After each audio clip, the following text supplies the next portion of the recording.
The next question is, why do we remember things we wish to forget and forget the things we wish to remember? Whoa. Okay. Our problem as human beings with remembering the one bad thing we heard out of like a million good things is just us reflecting our confidence. So I think, for example, there can be somebody who paints, right? Somebody who's like thinks that they're an amazing painter and they paint all the time. They paint for other people and people compliment them and they buy their stuff and whatever. And then you get the one person to say, your paintings are not good at all.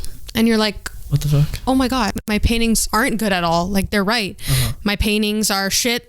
Like, why are people buying it? Like, why does anybody compliment me if they're this bad? It crushes your confidence. But the thing is, the only reason your confidence is being crushed is because you didn't have enough of it.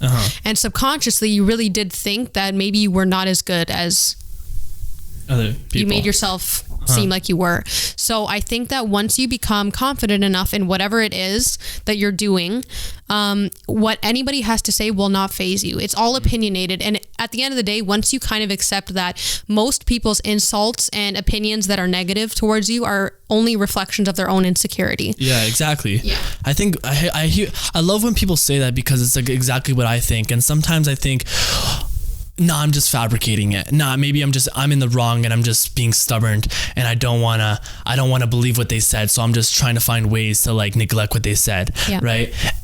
But it's majority of the time it's true. Going back to Trey's podcast, how to take constructive criticism. It's like, he said this really good thing about, everything that your brain sees is good. Right. Mm-hmm. Everything that your brain sees is good. So you're not used to it. Just like you're not used to admiring the people around you, like your loved ones. You're more focused on the people who don't love you. Yeah. Once your brain finds something bad, it's like, oh my God, how do I make this good? How do I fix this? And I think that's what most people do. It's just like they wanna fix something that can't be fixed. Yeah. And the only way to fix it is yourself. Was the question about how to forget? Why can't we forget? Okay. I think when it comes to forgetting, I'm looking back at when I asked my nana about it. We had a good conversation about, like, because I'm just trying to get a little bit more in touch with like Catholic. I haven't been in church in so long, right? Mm-hmm. So I don't know. I find like comfort in religion, I guess. And I was talking to her about it. I was actually asking her about what happens when we die. Yeah. And she was talking about like, if you go into heaven, God's going to forgive you for whatever you have done as long as you accept forgiveness. And I think that's the most important thing. It's like forgive and forget, right? The cliche quote again, forgive and forget. It's like, if you forgive someone for something they did to you, it's a burden off your shoulders. Mm-hmm. And I think that most people revolve around ego when it comes to not forgiving someone because they did something wrong. But my philosophy is I'll always forgive someone for no matter what they did. I'll have a different viewpoint on them, but I won't ever use it. I won't ever hold grudges. And I feel like the people who hold grudges are very, like, I don't know the adjective to describe it, but very like anxious people. Yeah. It's like they always have a chip on their shoulder. Mm-hmm. And I feel like even times like I hate conflict. I'm like scared of conflict. That's why I always avoid fights or anything, because I always believe that there's better things to do, mm-hmm. right? The problem being solved here is going to be resolved if I forgive that person. Mm-hmm. That's why I believe spirit so much, because if you do something bad for someone, that spirit it's always going to remind you. That mm-hmm. regret, that guilt is always going to surround you, and you are going to live in guilt, and that it will reflect every single decision you do. Yeah. Why do we remember things we want to forget? It's because you haven't forgave them yet. It's because you're holding grudges. It's because deep inside of you, there's something there. It's unconscious mind. Make it conscious, forgive and forget. Every time I have a bad thought, I do this. It's like a tick, not a tick, but like it's like a subconscious thing. I do this and it flicks the thought, like I picture like a flip board in my face. Mm-hmm. So every time I flick it, it just disappears. I made these negative thoughts disappear by adding some sort of, action towards it, because I mentally couldn't do it. Yeah, I think going back to what you said about holding grudges, I think the reason that people hold grudges, whether it's in terms of what somebody said about you, in terms of what somebody said to you, mm-hmm. something that you saw that made you angry, I think the reason that people hold grudges for so long is because they haven't gotten the reassurance that it's not true. Yeah. They haven't gotten enough reassurance and enough of an answer to prove to them that it's not actually true.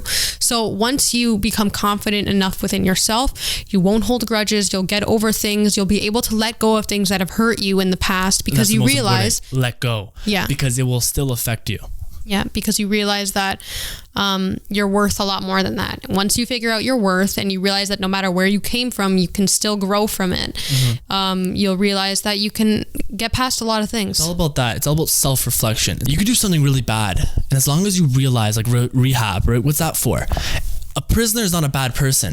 It's just a person that made a mistake, and obviously it was a big enough mistake to not have them be free and have them face a consequence. But if you forgive yourself, if you let that go, if you realize what you did is wrong, then I think personally, that's why we have rehab. It's like people are so caught up in like past mistakes. And Joaquin Phoenix said this in his Oscar speech. I love Oscar speeches, by the way. He goes, I've been a burden all my life, but I think the best of humanity is through second chances, right? Because if someone always judges you through, it's like you can't judge an album through a first listen. You can't judge a person through like a first chance that they give them, a second chance. Obviously, I think second chances are not really permitted for specific situations, but in general, because if you don't give that second chance to that person who you truly love, right, you truly care for, I think you're just it's always gonna be in the back of your head. Even if it's the person you don't care for, it's always gonna be in the back of your head. There's always gonna be some sort of weight on your shoulders, and the only way to get rid of it is to forgive. I think the moral of my answer is that once you become secure enough within yourself,